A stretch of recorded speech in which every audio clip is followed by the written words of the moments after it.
ہاں جی، ہر ساکن حرف جو ہوتا ہے وہ پچھلے والے حرف کو اپنے ساتھ ملاتا ہے، ٹھیک ہو گیا؟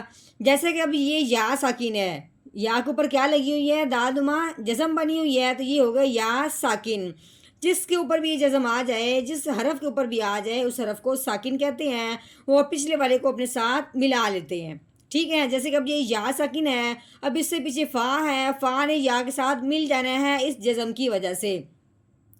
لیکن یہاں بات یہ سمجھنے والی ہے کہ جب ہو یا ساکن، ہر ساکن حرف کی بات اور ہوتی ہے، یا ساکن کی بات اور ہوتی ہے، ٹھیک ہے؟ جب ہو یا ساکن اور اس سے پہلے حرف کے نیچے آ جائے زیر، تو پچھلے والا جو حرف ہوتا ہے فا جو ہے اس حرف کے ساتھ ملتے ہوئے، یا ساکن کے ساتھ ملتے ہوئے ایک الف کے برابر لمبا بھی ہوگا، کیونکہ یہاں پہ یا ساکن پہ مد کا قاعدہ جاری ہو چکا ہے۔ مد کا قاعدہ اس لیے ہے کہ یا ساکن سے پہلے جب بھی زیر آ جائے تو اسے اس کے ساتھ ملاتے ہوئے ایک الف کے برابر لمبا کرتے ہیں۔ تو کیسے لمبا کریں گے؟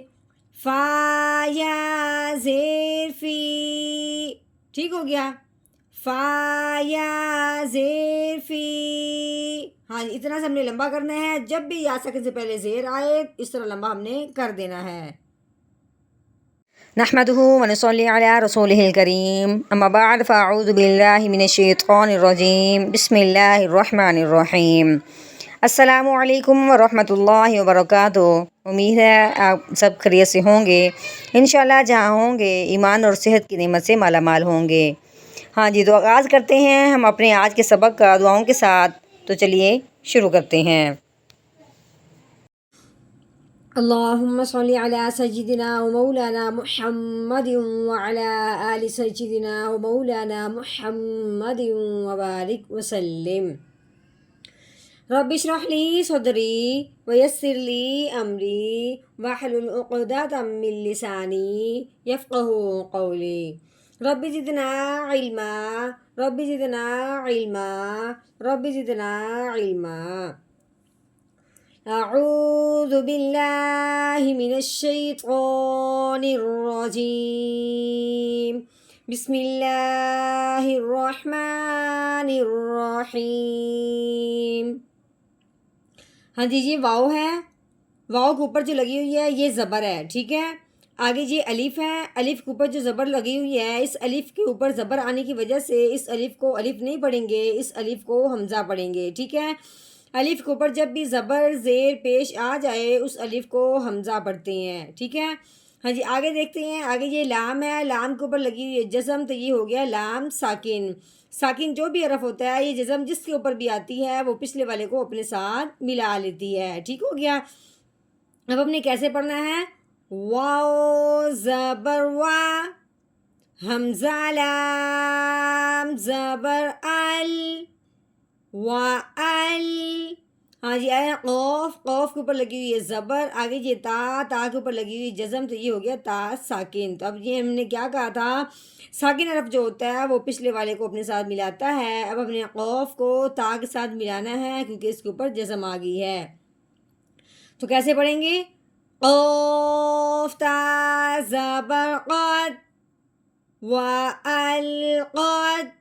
ہاں جی، آگے یہ میم، میم کے اوپر لگی ہوئی زبر، آگے یہ آگے ہے الف، الف سے پہلے حرف پہ جب زبر آ جاتی ہے تو وہ پہلے والا حرف الف سے ملتے ہوئے ایک الف کے برابر لمبا ہو جاتا ہے۔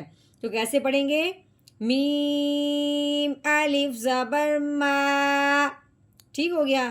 آگے یہ فا ہے، فا کے نیچے زیر لگی ہوئی ہے، آگے یہ یا کے اوپر لگی ہوئی جزم، تو یہ ہو گیا یا ساکن۔ ہاں جی، ویسے تو ہم نے کہا تھا کہ ہر ساکن حرف پچھلے والے کو اپنے ساتھ ملاتا ہے، جیسے کہ اب یہ یا ساکن ہے، اس نے بھی فا کو اپنے ساتھ ملانا ہے، لیکن یا ساکن جب آتا ہے تو اس پہ قاعدہ بھی جاری ہوتا ہے، کوئی نہ کوئی قاعدہ جاری ہوتا ہے۔ اب اس پہ قاعدہ جاری ہو رہا ہے مد والا، کیوں؟ کیونکہ یا ساکن ہو اور اس سے پہلے حرف کے نیچے زیر آ جائے تو وہ پہلے والا حرف اس کے ساتھ ملے گا تو صحیح، ساتھ ساتھ ایک الف کے برابر لمبا بھی ہوگا۔ تو کیسے پڑھیں گے؟ فا یا زیر فی، ٹھیک ہو گیا؟ ہاں جی، آگے یہ ہا ہے، ہا کے اوپر لگی ہوئی زبر، آگے یہ الف ہے۔ ابھی ہم نے کیا کہا تھا کہ الف سے پہلے حرف پہ جب زبر آ جائے تو وہ پہلے والا حرف اس الف کے ساتھ ملتا ہوئے ایک الف کے برابر لمبا ہوتا ہے۔ کیسے پڑھیں گے؟ ہا الف زبر ہا فی ہا. ہاں جی آگے واؤ ہے, واؤ کے اوپر زبر لگی ہوئی ہے, واؤ زبر وا. ہاں جی آگے یہ تا ہے, تا کے اوپر زبر لگی ہوئی ہے, آگے خو ہے, خو کے اوپر بھی زبر ہے. ٹھیک ہے, تا زبر تا. ہاں جی خو کے اوپر جو زبر لگی ہوئی ہے, آگے یہ لام ہے, لام کے اوپر 3 دندوں والی شاد لگی ہوئی ہے. شد والا جو حرف ہوتا ہے وہ بھی پچھلے والے کو اپنے ساتھ ملاتا ہے. اب اپنے خو کو لام کے ساتھ ملانا ہے, تو کیسے پڑھیں گے؟ خو لام زبر خل واتا خل. ہاں جی اب لام کے اوپر زبر بھی لگی ہوئی ہے, آگے یہ تا ہے, اس کے اوپر جزم آئی ہے. اب اپنے لام کو تا کے ساتھ ملانا ہے کیونکہ تا ساکن ہو گیا. لام تا زبر لت واتا خلت. ہاں جی اب ہم نے کرنا ہے یہاں پہ وقف. تو وقف کی صورت میں آخر والا حرف اگر ہو ساکن, جس طرح یہ ساکن ہے, تو پھر اس میں کوئی تبدیلی نہیں ہوتی, صرف ہم نے اپنی آواز کو تھوڑی سا نیچے لے کے آنا ہے, جس سے یہ محسوس کرنا ہے اور کروانا ہے کہ یہاں پہ بات مکمل ہو گئی ہے. یہ وقف کا مطلب ہی یہی ہوتا ہے کہ یہاں پہ ایک دفعہ کی بات پوری آیت یعنی مکمل ہو گئی ہے, سانس لے لیں. ہاں جی کیسے پڑھیں گے؟ آگے وقف واتا خلت واتا خلت. ہاں جی اس مکمل آیت کا توڑ کرنے کے بعد اب ہم نے اس مکمل آیت کا کرنا ہے جوڑ, یعنی کہ روانگی کے ساتھ پڑھنا ہے. تو شروع کرتے ہیں, کیسے پڑھتے ہیں؟ اعوذ باللہ من الشیطان الرجیم. سورۃ الانشقاق مکیہ. بسم اللہ الرحمن الرحیم. وَأَلْقَتْ مَا فِيهَا وَتَخَلَّتْ وَأَلْقَتْ مَا فِيهَا وَتَخَلَّتْ.